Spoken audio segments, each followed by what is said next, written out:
தமிழகத்தில் வெள்ளைப்பூண்டு வியாபாரம் என்றாலே தேனி மாவட்டம் பெரியகுளம் அருகே வடுகப்பட்டிதான் முதல் பூண்டு சந்தை என்ற பெருமை பெற்றது. இங்கு நூற்றாண்டுக்கும் மேலாக பூண்டு சந்தை நடைபெறுகிறது. வடுகப்பட்டி பூண்டு வியாபாரம் பண்டமாற்று முறையில்தான் முதலில் நடந்தது.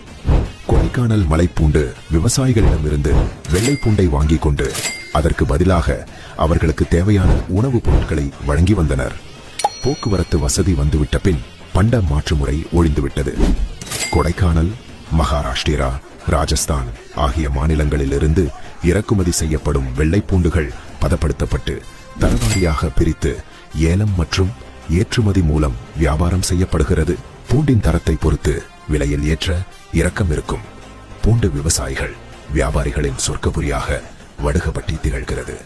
வாரந்தோறும் வியாழன், ஞாயிறன்று பூண்டு சந்தை களை கட்டுகிறது. பல ரகங்களில் விளைவிக்கப்படும் நாட்டுப்பூண்டு, மலைப்பூண்டு மூடைகள் ஏலம் விடப்படும். உள் வெளி மாநிலங்களிலிருந்து ஏராளமான பூண்டு வியாபாரிகள் வடுகப்பட்டிக்கு வாரந்தோறும் படையெடுப்பது வழக்கம். மேலும் இது போன்ற வீடியோஸ்களை காண We Love தேனி பேஜுடன் இணைந்திருங்கள். ஃபாலோ அண்ட் ஷேர் பண்ணிக்கோங்க. நன்றி. இன்னொரு வீடியோல சந்திக்கலாம்.